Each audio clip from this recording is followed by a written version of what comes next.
Thank you for giving me this opportunity यहाँ आप लोगों के बीच आकर अपनी बातों को रखने का, खास तौर पर मेरे उन तमाम युवा साथियों के सामने अपनी बातों को रखने का जो संभवतः आने वाले दिनों में कहीं ना कहीं राजनीति से जुड़ने की उम्मीद रखते होंगे, इच्छा रखते होंगे या अपेक्षा करते होंगे।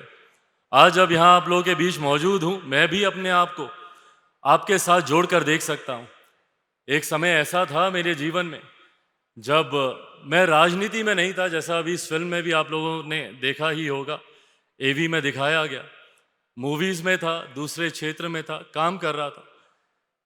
जब मैं दूसरे क्षेत्र में था उस वक्त मुझे इस बात का एहसास हुआ। Actually that was the time when I seriously realise it wasn't really like I was a nepo kid who always wanted to be in politics. मैंने दूसरा रास्ता अपनाया था, पर उस रास्ते ने मुझे इस बात का एहसास ज़्यादा दिलाया कि ज़रूरी है राजनीति में जाना, और ख़ास तौर पर हम जैसे पढ़े लिखे युवाओं का राजनीति में आना ज़रूरी है जो एक अलग सोच रखते हैं। आज की तारीख में मेरी राहुल जी से बात हो रही थी, उन्होंने भी इसी चिंता को प्रकट किया और मेरी भी यही चिंता रही है कि आज की तारीख में एक फैशन बन गया है पॉलिटिक्स को, राजनीति को, राजनेताओं को क्रिटिसाइज करने का। राजनीति गंदी है, राजनेता गंदे हैं, राजनीति भ्रष्ट है, तमाम नेता भ्रष्ट हैं, ये एक जनरल परसेप्शन बना दिया गया है। अगर इस परसेप्शन को तोड़ना है तो उसके लिए भी हमें ही आगे आना होगा।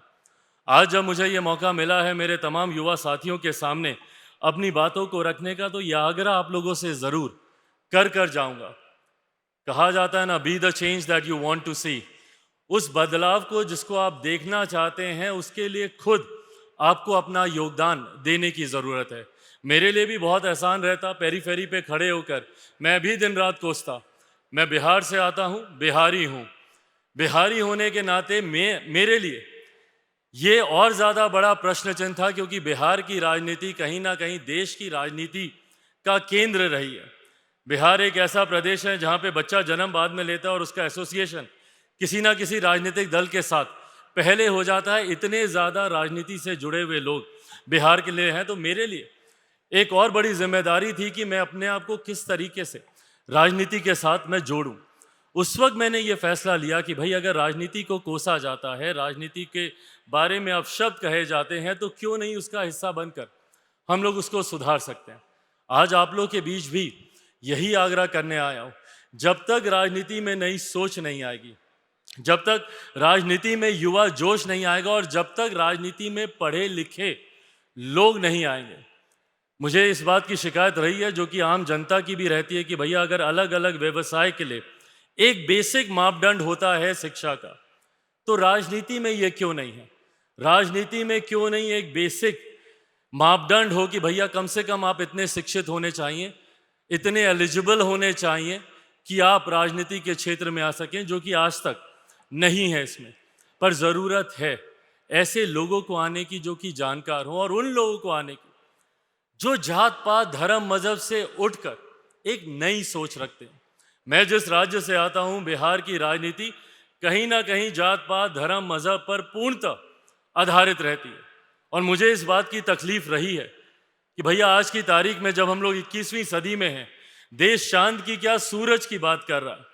आज की तारीख में दुनिया कहाँ से कहाँ पहुँच गई है, और आज भी हम लोग जात पात धर्म मजहब में उलझे हुए हैं। आज भी जातीयता हावी होती है, आज भी सांप्रदायिकता हावी होती है। मैंने ये प्रयास किया कि कम से कम अपने राज्य में मैं इस भ्रम को तोड़ने का मैं काम करूं। आज जब मैं अपने राज्य में जब मैं विकास की बात करता हूं या अपने एजेंडे की बात करता हूं, तो मेरा एजेंडा किसी अगड़ा वर्ग से जुड़ा हुआ या किसी पिछड़ा वर्ग से या किसी दलित समुदाय से या किसी अल्पसंख्यक वर्ग से जुड़ा हुआ नहीं है। मैं बिहार फर्स्ट और बिहारी फर्स्ट के विजन की मैं बात करता हूँ। मैं चाहता हूँ कि मेरा पूरा प्रदेश एकजुट होकर आगे बढ़ने का काम करे, और ये संभव है। 2014 में हम लोगों ने देखा कि देश में एक ऐसे प्रधानमंत्री पद के दावेदार हम लोग के सामने आए जिन्होंने देश को समुदाय, जाति या धर्म में नहीं बांटकर 125 करोड़ देशवासियों की बात उन्होंने की। 2014 में आज के प्रधानमंत्री आदरणीय नरेंद्र मोदी जी जब देश के प्रधानमंत्री पद के दावेदार थे, तो उस वक्त उन्होंने 125 करोड़ देशवासियों को उन्होंने संबोधित करने का काम किया।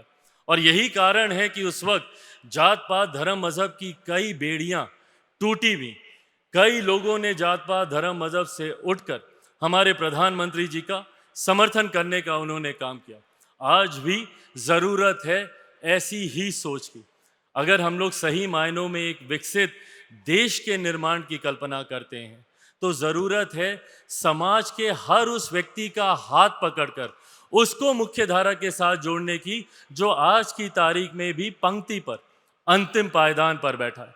जब तक हर उस व्यक्ति को हम लोग साथ लेकर नहीं चलेंगे, हम लोग विकसित प्रदेश, विकसित समाज, विकसित देश की हम लोग कल्पना नहीं कर सकते। और ये काम देश के युवा ही कर सकते हैं। लंबा समय हम लोगों ने देखा देश के अनुभवी नेताओं को। मैं नहीं मानता कि उन्होंने देश के विकास में अपना योगदान नहीं दिया। उन्होंने भी अपनी तरफ से हर वो संभव कार्य किए, पर कहीं ना कहीं पीढ़ी दर पीढ़ी चीज़ों को आगे बढ़ने की ज़रूरत है। आज की तारीख में मुझे ज़रूर ये तकलीफ होती है जब मैं युवाओं को सुनता हूँ थोड़ा सा डिस्कनेक्ट होते हुए राजनीति से, और जो आज के इस सेशन की थीम भी है, जब मैं उनको सुनता हूँ कि वो राजनीति से थोड़ा सा अपने आप को अलग कर चलते हैं और कहीं ना कहीं, oh I am not interested in politics, I don't understand what the politics is all about. जब ये सारी बातें वो बोलते हैं मुझे तकलीफ होती है। जब तक आप जानेंगे नहीं, जब तक आप समझेंगे नहीं, पेरीफेरी पे बैठ के क्रिटिसाइज करना बहुत आसान होता है, और जो आमतौर पर हम सब करते भी हैं। आमतौर पर हम सब बोलते हैं ये गलत हो रहा है, वो गलत हो रहा है, पर देश में जो गलत होता हुआ दिखता है उसके लिए हम ही लोगों को पहल करने की ज़रूरत है। आज जब मैं यहाँ MIT में मौजूद हूँ, और मेरे लिए ये खुशी की बात है, गर्व की बात है कि मुझे लगता है संभवतः एकमात्र ऐसी ये संस्था है जहाँ पे गवर्नमेंट से जुड़े हुए कोर्सेज़ को भी प्रोत्साहन दिया जाता है, उनको भी बढ़ावा दिया जाता है। एक ऐसा मंच यहाँ पे प्रोवाइड किया जाता है जहाँ से आने वाले दिनों में देश के राजनेता अपनी पूरी जिम्मेदारियों के साथ, पूरी तैयारियों के साथ आने वाले समय में देश की राजनीति में अपना योगदान देंगे। आप सब उस स्तर पर पहुँचे, उसके लिए आज से ही आप सब की यहाँ पर तैयारी भी की जा रही है। मैं भी उम्मीद करता हूँ कि जब आप इस तैयारी के साथ, तमाम जानकारियों के साथ पूरी तरीके से जब आप देश की राजनीति में सक्रिय भूमिका निभाएंगे, तो उस वक्त सही मायनों में हम लोग देश को उस गति से आगे लेकर जा सकेंगे जिस गति की सोच हम लोग रखते हैं।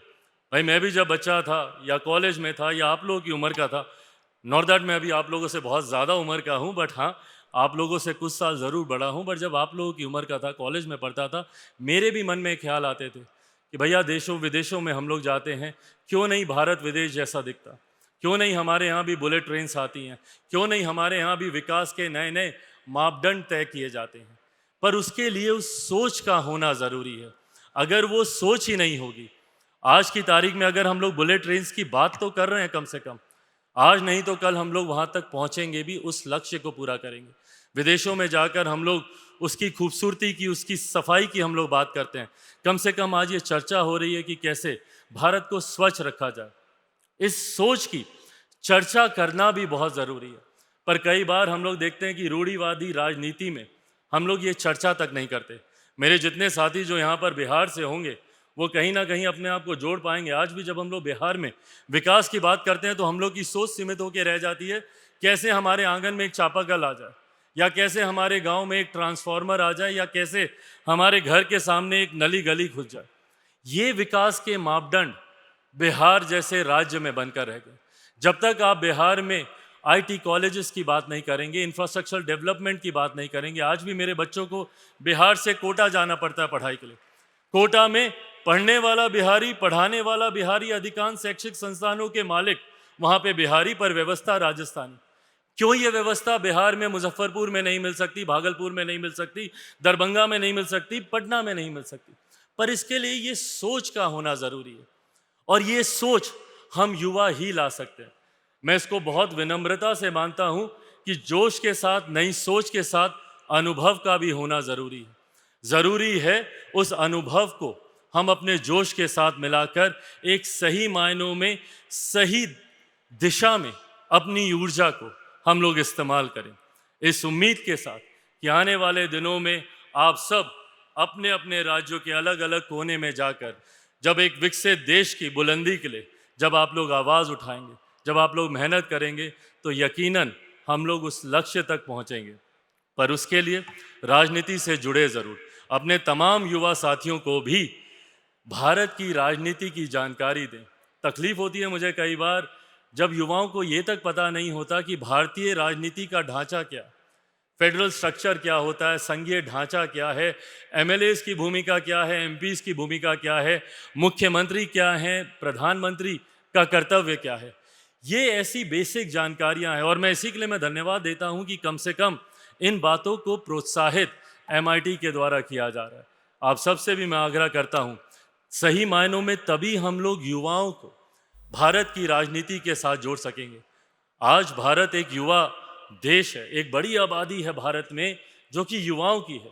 लगभग 65% आबादी देश की ऐसी है जिसकी आयु 35 वर्ष से कम है। भारत की अगर आप औसतन उम्र भी देखें तो वो भी 30 वर्ष से कम है। ऐसे में एक बहुत बड़ी आबादी है देश में युवाओं की, जिनको एकजुट होना जरूरी है। मुझे कहने में कहीं कोई गुरेज नहीं है कि कई ऐसे राजनीतिक दल हैं, कई ऐसे राजनेता हैं जो कई बार हम लोग को जात पात धर्म मजहब की राजनीति में बांटने का काम करते हैं और अपनी राजनीतिक रोटियां सेकते हैं। पर वो ये लाभ भी तभी उठा पाते हैं जब हम बंटते हैं।